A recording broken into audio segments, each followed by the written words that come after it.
Hello everyone, स्वागत है आप सबका इंडिया क्लास पर। दोस्तों आज है 24 अप्रैल 2023 और 24 अप्रैल 2023 का आपका मध्य प्रदेश पटवारी का फर्स्ट शिफ्ट का एग्जाम हो चुका है।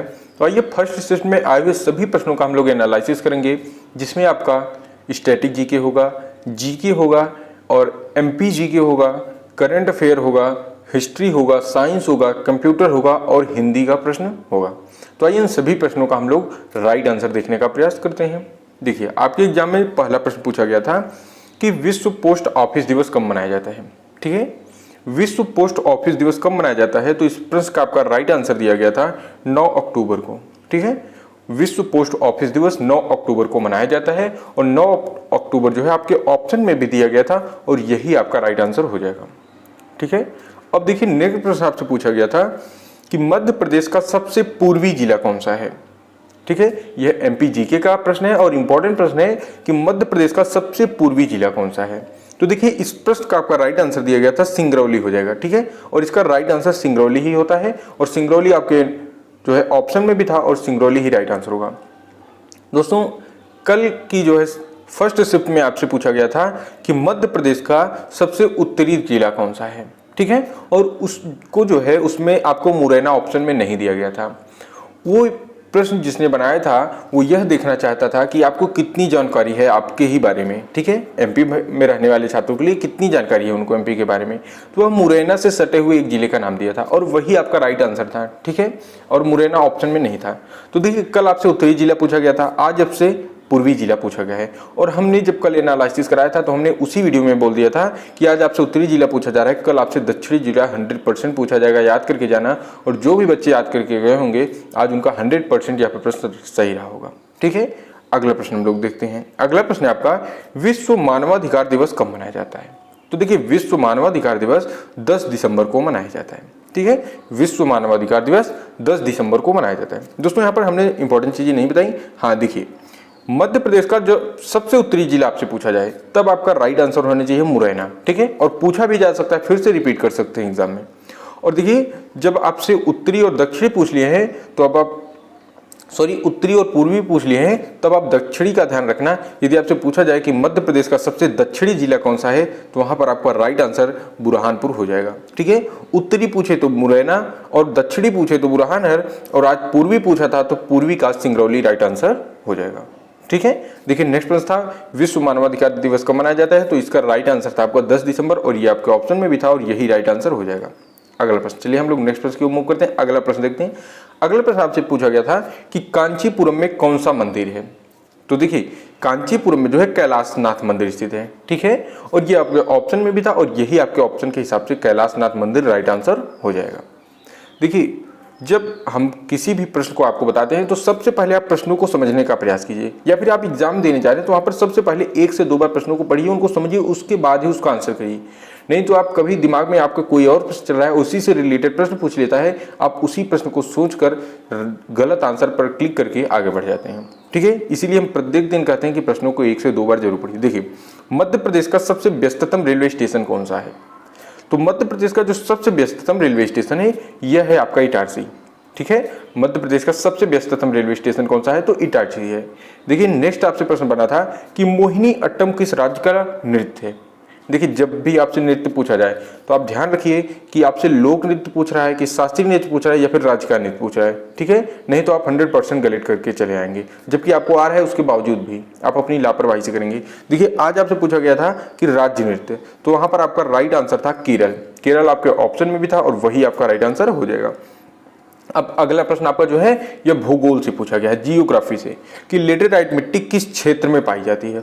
जो लेटेराइट मिट्टी होती है हमारी यह किस क्षेत्र में पाई जाती है, तो यह शुष्क जलवायु वाले उष्णकटिबंधीय क्षेत्रों में पाई जाती है। कहां पर, शुष्क जलवायु वाले उष्णकटिबंधीय क्षेत्रों में पाई जाती है। अब हम लोग नेक्स्ट प्रश्न की ओर मूव करते हैं और नेक्स्ट अगला प्रश्न देखते हैं। दोस्तों जब भी आपको कोई चीज़ें बताई जाती हैं, क्वेश्चन का आंसर बताने के बाद जब चीज़ें आपको बताई जाएं तो आप लोग वीडियो वहाँ पर स्किप ना करें, आप लोग उसे देखें क्योंकि वो आपके लिए इंपॉर्टेंट बताई जाते हैं। जो भी भैया बहन स्किप करके आगे बढ़ जाते हैं उसका फ़ायदा उनको नहीं मिलता और जो वीडियो को सुनकर जाते हैं उसका फ़ायदा उनको एग्जाम में ज़रूर मिलता है। ठीक है, इसलिए सुना कीजिए क्योंकि यहाँ पर हम आपका टाइम बर्बाद खुद नहीं करना चाहते हैं क्योंकि आपके पास टाइम नहीं है। और देखिए अगला प्रश्न जो आपको दिया गया है कि कौन सा राजवंश समुद्र में व्यापार करता है। ऐसा कौन सा राजवंश है जो समुद्र से व्यापार करता था? यह हिस्ट्री का प्रश्न है, तो सातवाहन वंश था। सातवाहन वंश जो था यह समुद्र से व्यापार करता था। ठीक है, नेक्स्ट प्रश्न आपसे देखिए पूछा गया था, और एक अच्छा भी प्रश्न इसे कहते हैं कि जब कोई किसान एक खेत में एक साथ दो फसलें तैयार करता है या फिर एक साथ दो फसलें उगाता है, ठीक है, या फिर एक साथ जो है दो फसलों को बोता है, तो यह किस प्रकार की खेती कहलाएगी? तो देखिए, इस खेती को मिश्रित खेती कहते हैं। ठीक है, जब दो या दो से अधिक फसलों को एक ही खेत में तैयार किया जाता है या फिर एक ही खेतों में बोया जाता है तैयार होने के लिए, तब उसे मिश्रित खेती कहा जाता है। ठीक है, अगला प्रश्न दिया गया है। दोस्तों, अगला प्रश्न समझने से पहले हम आप सबसे अभी यहीं पर बात नहीं करेंगे, ठीक है, क्योंकि आपका टाइम बहुत इंपॉर्टेंट है अभी आपके लिए। हम लास्ट में, वीडियो के लास्ट में आपसे मात्र 2 से 3 मिनट का बात करेंगे, जो कि सभी छात्रों के लिए इंपॉर्टेंट है, और प्रत्येक भैया बहन से इस चीज़ की रिक्वेस्ट है कि आप लास्ट में 2 से 3 मिनट जरूर बातें सुनकर जाना, क्योंकि आपके आने वाले एग्जामों के लिए मोस्ट इंपॉर्टेंट चीज यहाँ पर बताई जाएगी। देखिए, अगला प्रश्न आपसे साइंस से पूछा गया था कि POP यानी प्लास्टर ऑफ पेरिस के जनक कौन है? तो देखिए, पीओपी के जनक कौन है? निकोले इवानोविक और पिरागोव। कौन? निकोले इवानोविक, पिरागोव, पीओपी यानी प्लास्टर ऑफ पेरिस के जनक हैं। चलिए हम लोग नेक्स्ट की ओर मूव करते हैं, अगला प्रश्न डिस्कस करेंगे। अगला प्रश्न आपसे पूछा गया था, आज साइंस से जितने भी प्रश्न आज पूछे गए बहुत अच्छे प्रश्न हैं। कौन सी अधातु कमरे के तापमान पर तरल अवस्था में पाई जाती है? कौन सी अधातु कमरे के तापमान पर तरल अवस्था में पाई जाती हैं? तो इसमें कुछ बच्चे हैं जो गलत करके आए होंगे, जिन्होंने ध्यान से प्रश्नों को नहीं पढ़ा होगा, क्योंकि उनके दिमाग में जो याद है प्रश्न वो है कि कौन सी धातु कमरे के तापमान पर तरल अवस्था में पाई जाती है, तो वह तुरंत पारा को राइट करके आगे बढ़ गए होंगे, जबकि जिन्होंने पारा किया उन सभी का प्रश्न यहाँ पर गलत हो जाएगा। कैसे? क्योंकि आपसे अधातु पूछा गया था, और ऐसी कौन सी अधातु है जो कमरे के तापमान पर तरल अवस्था में पाई जाती है? तो यह है आपकी ब्रोमीन। ब्रोमीन ओनली हो जाएगा आपका, और ब्रोमीन आपके ऑप्शन में भी दिया गया था और वही राइट आंसर हो जाता है। ठीक है, होता क्या है कि आपको अधातु पूछा था और सबसे पहले आपको पारा दिया होगा, क्योंकि वो ऐसे करते हैं एग्जाम वाले, आपको पारा दिए होंगे और वही आप प्रश्नों को ध्यान न देकर आगे बढ़ जाते हैं, आपकी लापरवाही से आपका नंबर माइनस हो जाता है। देखिए, यदि आपसे पूछा जाए कि कौन सी धातु कमरे के तापमान तरल अवस्था में पाई जाती है, तब वहां पर आप पारा को राइट आंसर कर देना। ठीक है, यदि धातु पूछी जाए तो पारा, अधातु आज पूछी गई थी ब्रोमीन है, और नेक्स्ट आपसे जरूर पारा पूछी जाएगी, ध्यान रखना इस चीज का। अगला प्रश्न है आपका, किस आरसीबी की वृद्धि से कौन सा रोग हो जाता है? जब अधिक आरसीबी की वृद्धि होती है हमारे बॉडी में, तब हमारे बॉडी में कौन सा रोग होता है?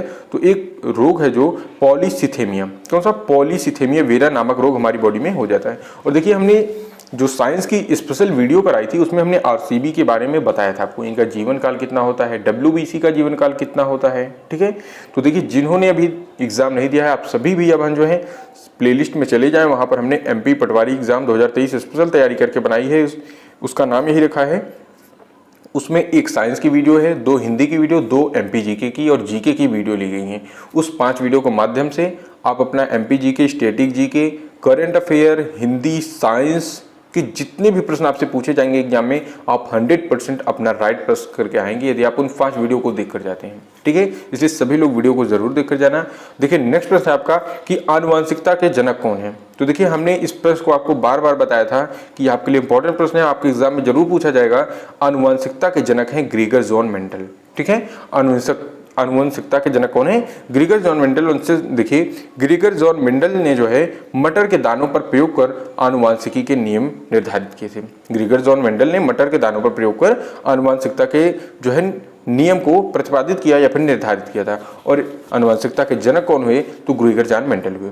दोस्तों, हम देखिए हुआ है क्या कि हिंदी, साइंस में केमिस्ट्री, फिजिक्स, बायोलॉजी, उसके बाद आपका इंग्लिश हो, फर्स्ट इंग्लिश ग्रामर हो या फिर इंग्लिश लिटरेचर, हिंदी का ग्रामर हो या फिर हिंदी का लिटरेचर हो। ठीक है, और उसके बाद जो है एमपी जीके, जैसे आपका जीके हुआ, करंट अफेयर हुआ, स्टैटिक जीके, ये सभी जो है हमारे फेवरेट सब्जेक्ट रहे हैं। ठीक है, तो यदि इस चीज़ की हम आपको तैयारी कराएंगे तो आपको एकदम बेहतरीन तैयारी हम कराएंगे। ठीक है, इसलिए अभी हम आपसे लास्ट में इसके लिए बात करते हैं। देखिए, अगला प्रश्न आपसे पूछा गया था कि डेंगू किस मच्छर की वजह से होता है? ठीक है, तो देखिए, जो डेंगू है यह मादा एडीज मच्छर की वजह से होता है। किसकी वजह से? मादा एडीज की मदद से, और यह आपके ऑप्शन में था और यही आपका राइट आंसर हो जाएगा। देखिए, किसी और भैया ने इसी प्रश्न को भेज दिया था कि सर मलेरिया का वाहक कौन सा है? तो देखिए, मलेरिया जब आपसे पूछा गया होगा तो इसका राइट आंसर था आपका मादा एनीफिलीज। ठीक है, यदि पूछा जाए डेंगू किस मच्छर की वजह से होता है तो मादा एडीज, पूछा जाए मलेरिया किस वजह से होता है तो माना एनाफिलीज की वजह से होता है। चलिए हम लोग नेक्स्ट प्रश्न की ओर मूव करते हैं, अगला प्रश्न देखते हैं। और दोस्तों जितने भी भैया बहन अभी एग्ज़ाम नहीं दिए, आप सबसे रिक्वेस्ट है कि आप लोग हमारी दो हमने हिंदी स्पेशल की वीडियो बनाई है एमपी पटवारी के लिए, जिसमें हमने आपको रस पहचानना, काल पहचानना, संधि पहचानना, अनुलोम विलोम, रस और अलंकार को पहचानना कैसे आपको, और श्रुति संबंधार्थक शब्दों को कैसा पहचानना, इन सभी चीज़ों की आपको बेस्ट ट्रिक सिखाई है। आप सभी लोग वहाँ से एक बार वीडियो को जरूर देखिएगा, आपको बहुत हेल्प हो जाएगी। अगला प्रश्न आपसे पूछा गया था कि इनमें से कौन सी रचना रविन्द्रनाथ टैगोर की नहीं है। ठीक है नहीं है पूछा था। तब देखिए जब आपसे नहीं पूछा जाता है तब होता क्या है कि उनमें जो है एक ऐसी रचना है जो नहीं रहती है, बाकी तीनों इन्हीं की रचनाएं दी जाती हैं। ठीक है, तो जब ऐसा आएगा तो आपका जो एक नहीं रहेगा उसी को आपको राइट करना रहता है। ठीक है, तो देखिए इनकी कुछ प्रमुख रचनाएं जो आपको हमेशा एग्जाम में पूछी हैं, जैसे गीतांजलि है, चोखेर बाली है, काबुली वाला है, गोरा है, घरे बाइले है, चार अध्याय। अब देखिए आज क्या हो, इनकी सबसे प्रमुख रचना है गीतांजलि, लेकिन आज आपके प्रश्न में जो है क्या किया गया कि गीतांजलि को ऑप्शन में रखा ही नहीं। तो देखिए इन्हीं जो है पांचों में से कोई तीन आपके ऑप्शन में जरूर होगा और एक कोई ऐसा होगा जो इनमें से नहीं था, तो जो नहीं था वही आपका राइट आंसर हो जाएगा। ठीक है, इसलिए आप लोग परेशान न होइए। अब देखिए हिंदी के प्रश्नों को देखते हैं। आपसे पूछा गया था समास, कोई समास आपसे पूछा गया था जिसको हमको नहीं मिल पाया समास, और हमने आपको समास को पहचानने की ट्रिक, बेहतरीन से बेहतरीन ट्रिक जो आपको सिखाने का प्रयास किया था। ये जितने भैया बहन आज एग्जाम दे के आए हैं सभी लोग आज खुद महसूस कर रहे हैं जो पढ़ के गए थे उस वीडियो को। अगला आपसे तद्भव तत्सम पहचान पूछा गया था। दोस्तों हमने तद्भव तत्सम पहचानने के लिए सिर्फ आपको 6 वर्ड, एक छतरी वाला छ, एक छाता वाला छ, और एक ख से खरगोश, एक छोटा वाला सा, एक बड़ा वाला सा और एक ऋषि। यदि ये 6 वर्ड आपको याद हैं तो आप कोई भी तद्भव तत्सम कर सकते हैं, दुनिया का कोई भी तद्भव तत्सम शब्द ला के दे दे। और तद्भव को कैसे तत्सम में करना है, तत्सम को कैसे तद्भव में करना है, इसको भी आप कर लेंगे। सिर्फ 6 वर्ड की मदद से आपको हमने सिखा दिया था। ठीक है, अगला आपसे कारक पूछा गया था। कारक को हमने एकदम विस्तार पूर्वक आपको डिस्कस किया था। वाच्य पूछा गया था, वाच्य को भी हमने एकदम विस्तार पूर्वक आपसे डिस्कस किया था। जितने भी भैया बहन, देखिए हुआ क्या कि अभी कुछ ऐसे भैया बहन हैं, कुछ भैया हैं कुछ बहन भी हैं, ठीक है, जो हमारी हिंदी की, साइंस की सभी वीडियोज को देख के गए थे, और वह जब एग्ज़ाम दे के आए हैं तो उन्होंने हमारे पास जो है व्हाट्सएप पे मैसेज किया था कि सर जो है आज आपके द्वारा बताए कि सभी प्रश्न वहाँ से मिल रहे हैं, और सभी बच्चों से मैं रिक्वेस्ट करना चाहती हूँ, लेडीज़ ने कहा था, कोई गर्ल थी, कि सर मैं सभी जो है बच्चों से कहना चाहती हूँ जिन्होंने अभी एग्ज़ाम नहीं दिया वो आप लोगों आपकी वीडियो ज़रूर देख के जाए, क्योंकि सारे प्रश्न वहीं से एकदम छपे हुए आए हैं। ठीक है, इसलिए आप लोग वहाँ से जाकर देखिए। और कुछ बच्चों ने ऐसा कमेंट में भी किया है कल की सेकंड शिफ्ट में, आप वहाँ पर जाकर खुद देख सकते हैं, कोई वो नहीं है। ठीक है, वो लोग खुद अपने मन से करते हैं। जब चीज़ें मिलती हैं तो बच्चे जब ऑप्शन करके आते हैं तो उनके मन में खुशी होती है, तो वो खुद आके बोलते हैं। चलिए अब हम लोग नेक्स्ट कंप्यूटर का प्रश्न देखते हैं। अगला प्रश्न आपसे पूछा गया था कि अपर केस का फार्मूला क्या होता है। देखिए ये क्वेश्चन जो है आपसे एग्जाम में पूछा गया था या नहीं पूछा गया था, इसका हमको संपूर्ण वो नहीं था, इसलिए हमने इसका आंसर भी आपको नहीं बताया, और यदि इसका आंसर भी बताना होगा तो थोड़ा विस्तार से बताया जाएगा, उसको हम आपको नेक्स्ट कभी और फिर बताएंगे नेक्स्ट तैयारी में। अगला प्रश्न आपसे पूछा गया था कि एमएस वर्ड में सिंबल किस मीनू में पाए जाते हैं। तो देखिए एमएस वर्ड में सिंबल जो हैं यह इंसर्ट मीनू में पाए जाते हैं। ठीक है, एमएस वर्ड में सिंबल इंसर्ट मीनू में पाए जाते हैं। इनसे संबंधित थोड़ा देख के जाइए। इस मीनू का प्रयोग फाइल में कुछ नया डालने के लिए किया जाता है, जैसे कि पेज नंबर, समय और तारीख, कोई दूसरा फाइल या कमेंट। सिंबल पर क्लिक करके ऐसे सिंबल जोड़े जा सकते हैं जो आपकी कीपैड में नहीं है। ठीक है, अब देखिए नेक्स्ट प्रश्न आपसे एक पूछा गया था कि BIOS का पूरा नाम क्या होता है। तो देखिए BIOS का पूरा नाम था basic input output system. Basic input output system, देखिए ये है क्या, तो ये IBM कंप्यूटर को दिए जाने वाले निर्देशों का एक समूह होता है। ये निर्देश कंप्यूटर के एक चिप में संरक्षित रहते हैं और इनको डिस्क के फेल होने के बचाने के उद्देश्य से तैयार किया जाता है BIOS को। ठीक है, अब देखिए इस प्रकार से जो है दोस्तों हमको जितने भी प्रश्न मिल सके थे फर्स्ट शिफ्ट पे, हमने सभी प्रश्नों का आपको एनालिसिस करा दिया है। अब हम आपका सिर्फ और सिर्फ 2 से 3 मिनट लेंगे, उसके बाद आप लोग अपनी तैयारी में जुटेंगे, क्योंकि आपके लिए इस समय टाइम बहुत कम है, आपके लिए इस समय का बहुत उपयोग है।